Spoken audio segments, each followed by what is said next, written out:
Saya Ananda Rainsen, saya dari jurusan Agribisnis Program Studi Pengelolaan Pertanian Universitas Lampung. Jadi di sini saya ingin mewawancarai Ibu sebagai pemilik usaha rumah jajan Lampung ini. Saya akan memberikan beberapa pertanyaan yang mungkin bisa Ibu jawab. Sebenarnya dengan Ibu saya. Nama saya Astri Sabrina. Saya owner dari Omah Jajan Lampung. Alamatnya ada di Palapa 10, Gunung Terang, Bandar Lampung. Yang pertama itu Ibu mulai usahanya itu sejak kapan? Saya mulai usaha ya. Kalau ditarik garis awalnya, yang tadi udah ngobrol, saya kuliah 2012 dari semester 5 kayaknya. Semester 5 dimulai dengan ambil kayak jajan kayak donat gitu, ngambil di luar terus saya jual di kelas. Ada nggak di kelas kayak gitu? Nggak ada sih. Nggak ada ya. Saya mulai dari awal dari situ, terus kan harus fokus kuliah, jadi nggak mulai usahanya nggak diterusin. 2016 lulus kayaknya. 2016 lulus, habis itu 2017 lanjut kuliah di ngambil teknik industri. S1-nya teknologi hasil pertanian Unila, S2-nya saya ngambil teknologi industri pertanian IPB. Nah, jadi saya fokus belajar sampai 2000 sampai lulus kita tahun 2000 sekian, 2020 sekian kan ya. Setelah lulus S2 pasti S2 nggak pasti sih, S2 orientasinya jadi dosen gitu. Terus saya ngelamar jadi dosen. Selama jadi dosen itu karena dosen swasta nggak full waktu bekerja, ini saya memulai buat usaha secara offline ini, buka outlet. Jadi mulai 2022 mulai usaha. Berarti mulai mencobanya semester 5 berarti semenjak dari 2014-an mungkin ya. 2014 2015. Jadi nggak ujuk-ujuk langsung di sini. Terus awal buka itu 2022 ya. Awal usaha saya repack, mengemas kembali. Jadi saya beli makanan jajanan yang bal-balan dari beberapa gudang, terus saya kemas kembali. Tapi ternyata seiring jalan kayak gitu kurang. Kenapa? Karena kita nggak tahu proses produksi dari produk itu kan, dia pakai minyaknya apa, bahan bakunya apa. Ternyata seiring jalan barang kayak gitu cepet banget rusaknya, tengiknya. Jadi saya mulai buat produksi sendiri di mana bahan bakunya terkontrol. Saya pakai minyak yang misalnya minyak kemasan yang tidak cepat rusak, yang tidak cepat tengik. Jadi saya pakai merek minimal Fortune. Padahal paling bagus lagi pakai minyak kelapa ya. Tapi kalau buat UMKM kurang masuk ya. Terus saya cari bahan bakunya. Bahan bakunya juga trial error panjang banget. Terus sekarang karena awalnya repack, belum kepikiran buat produksi sendiri. Sekarang baru buat produksi sendiri itu baru kepikiran buat perizinan. Jadi sekarang lagi mengusahakan untuk perizinan usaha. Kalau UMKM kayak gini minimal izin usaha yang dimiliki adalah PRT, izin rumah tangga. Terus sama sekarang karena wajib halal 2024 harusnya diperpanjang jadi 2026. Jadi sedang urus proses izin halal. Nah, itu alasan Ibu kenapa milihnya ini, nggak produk yang lain itu kenapa? Kenapa ya? Awal produk pertama saya itu pernah dengan namanya Manggleng singkong. Oh ya, pernah kan. Awalnya itu jadi mungkin lebih ke cemilan. Kayaknya nggak ada passion kayak misalnya kayak buka kedai kayak Mbaka dan yang lain, kayaknya nggak ada minat ke situ. Minatnya ke makanan kering yang daya tahannya lebih lama, ya, daya simpannya lebih lama. Gitu. Nah, terus selanjutnya itu gimana Ibu melihat peluang usaha ini ke depan? Peluang usaha ini menurut saya cukup besar karena sekarang kan zamannya pasar online ya. Jadi semua barang kita bisa sampai mana aja kan. Nah, kenapa saya sangat mengusahakan untuk perizinan, karena untuk jualan di TikTok aja, TikTok Shop minimal punya izin untuk makanan ini PRT. Jadi kalau misalnya juga mau lebih luas lagi, izin minimal BPOM, izin dari BPOM.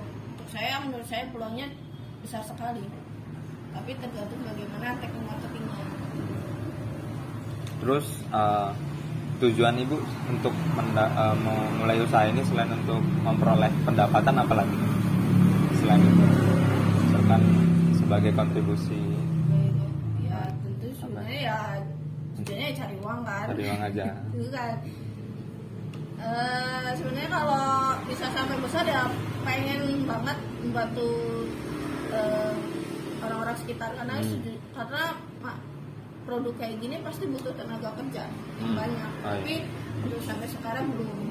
Sekarang masih dikerjakan sendiri karena kendala masih di marketingnya misalkan.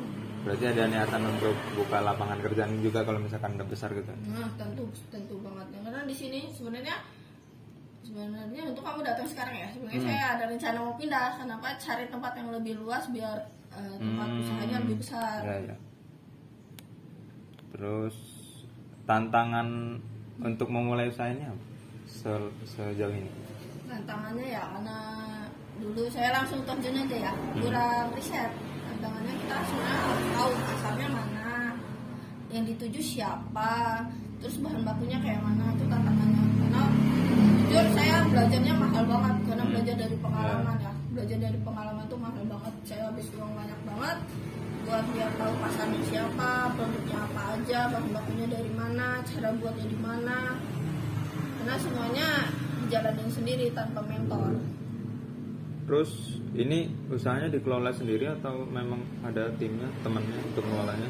Awalnya sendiri, terus tahun 2023 berdua ada join. Ada berdua.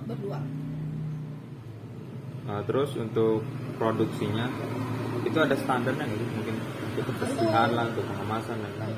Standarnya saya sangat karena dari THP ya harus mengikuti CPPOB, cara PPOB. Pokoknya cara produksi yang baik harus sesuai standar. Terus saya tidak pakai minyak curah, minimal minyak kemasan. Terus tidak memakai bahan pengawet, terus apa lagi ya? Sama mungkin kalau daya simpannya ini diperhitungkan juga ya? Diperhitungkan karena biasanya produk gorengan kayak gini kan yang bikin rusak itu karena minyak. Karena minyaknya masih ada kan, kami pakai di spinner jadi minyaknya berkurang, insya Allah tahan lebih lama. Terus bahan baku bukan bumbu-bumbu biasa kami pakai yang paling alami lah, bukan paling alami, minimal alami gitu, tidak banyak bahan tambahan. Kalau misalkan ini kan ada tadi ibu bilang ada daya simpannya sekian bulan, ini bisa sampai berapa lama nih? Dan kalau memang udah habis daya simpannya itu untuk diapain lagi? Dikasih ke tetangga? Kekurangan kami daya simpan kami karena masih pakai plastik, terus plastiknya masih polosan gitu kan ya. Biasanya yang bisa tahan lebih lama itu yang kemasan yang campur dengan aluminium foil gitu. Terus juga ini display, kami displaynya kan terbuka gini kena matahari, jadi daya simpan kami masih rendah, masih kurang lebih cuma 1 bulan. Biasanya kalau misal kayak di supermarket itu kan tempatnya tertutup, terus ber-AC, tidak kena matahari langsung, itu bisa lebih lama. Kalau usaha ini ada bikin laporan keuangan? Keuangan tentu ada, tapi untuk saat ini kami masih pakai di HP, belum ada di tulisan. Laporan langsung aja, belum dibuat rekapannya. Terus kalau misalkan omsetnya tuh per bulan mungkin? Per bulan karena belum direkap ya, karena hanya hasil penjualan aja. Hitung-hitungan pasarnya itu. Pasarnya ya. Karena potong Sabtu Minggu ngajar ya, jadi cuma Senin Jumat aja kurang lebih 3-5 juta aja per bulan. Terus pernah nggak gitu dalam usaha ini malah rugi gitu, nggak sampai titik impas?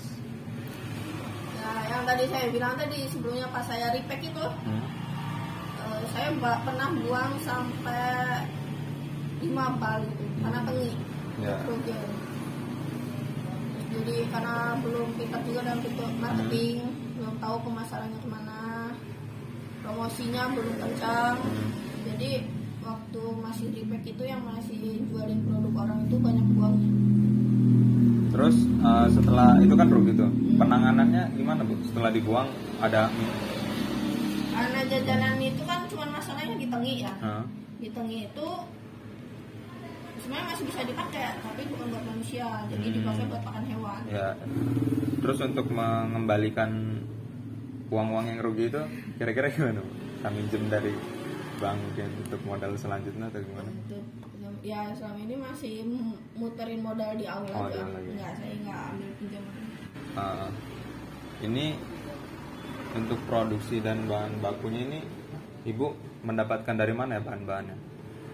Bahan baku itu kami ya kerjasama dengan supplier. Bahan segar ada kami ambil dari toko buah. Bahan segar kami pakai di ubi jalar sama singkong sama pisang. Kalau pisang kami kerja sama petani di daerah Pesawaran. Oke, karena pisang kami pakai pisang kepok, karena pisang kepok jarang, jadi kami harus janjian dulu. Kita dikumpulin pisang kepoknya buat kami. Terus kalau ubi jalar sama singkong itu di toko buah. Kalau bakso, kanal basreng ya, itu dari toko frozen food sama sosis itu, sosis goreng. Terus ada namanya produknya puyur sama selondok, itu dari pasar. Ya. Itu diantar apa kita yang nyamperin? Karena masih produksi sedikit, jadi kita belanja sendiri. Itu sebelumnya Ibu kan milih pemasoknya, suppliernya pasti nggak cuman sekali kan, nggak langsung ketemu itu. Sebelumnya udah pernah milih supplier yang lain. Ya, karena atau memang langsung ketemu itu? Karena kita kan namanya jualan pasti cari harga termurah kan. Jadi supplier juga kita terlalu milih di sini, ternyata lebih murah di sini dengan produk yang sama. Terus untuk media pemasarannya sejauh ini hanya di outlet ini aja mungkin atau outlet ada yang lain? Nah, itu karena nggak boleh nolak juga, karena penjualan sekarang lewat mana aja bisa. Kami lebih kencangnya di marketplace, tapi marketplace-nya masih Facebook. Terus kami juga ada di Maxim, ada di GoFood, ada di Grab, ada, tapi kayaknya di Facebook, di grup-grup FB gitu. Nggak nyoba TikTok, Shopee atau? Nah, itu karena TikTok Shop itu izin minimal lagi. Belum izin PRT dan kami belum punya, masih dalam urusan. Terus untuk pasar kan pasti ada naik turunnya Bu harganya. Nah itu kira-kira nyesuaiin penjualan usaha ini, apakah kita ikut nurunin harga atau naikin harga juga? Jadi kita udah punya batas maksimal harga itu, harga bahan bakunya segitu ya kami sudah menentukan harga jualnya di atas dari harga bahan baku. Jadi kalau harga bahan bakunya naik ya harga jual tetap segitu. Tapi kalau misalnya harga bahan baku lagi murah ya harga jual tetap segitu. Gitu juga. Nggak ngikutin harga bahan baku. Memang udah ada harganya, udah ditetapkan dari waktu. Ibu, gimana caranya untuk menjalin hubungan dengan pelanggan? Ada nggak trik-trik marketing untuk? Tentu kalau jualan kayak gini ya tentu pertama adalah kesamahan. Nah, ada beberapa pelanggan kan di sini ada 2 orang yang nunggu. Kadang pelanggan nggak mau datang kalau nggak ada saya. Jadi melihat keramahan penjualnya juga. Terus kayak dikasih bonus-bonus kalau misalnya beli banyak, biar bikin pelanggan balik lagi. Terus yang paling utama sih pelanggan balik lagi sih dari rasa, dari kualitas produk. Kalau cocok ya mereka balik lagi. Kendala yang Ibu alami selama berusaha ini? Oh ya, satu ya pemasaran. Dari awal sampai akhir pemasaran sih. Nah, belum ketemu aja pasarnya di mana. Untuk modal aman ya Bu? Modal ya. Modal aman. Enggak juga mungkin sih. Tempat ini masih nyewa. Kontrak gitu. Oke. Terus untuk pemasaran tadi udah ada upaya untuk menyelesaikannya Bu? Upayanya ya lebih memperluas aja jaringannya. Jadi mulai dengan terus dari Facebook itu kadang muncul reseller. Jadi sekarang lebih, alhamdulillah aku bantu dari reseller. Jadi reseller ngambil di sini dengan harga lebih rendah dari harga jual di sini, terus mereka jual sendiri. Udah habis pertanyaannya.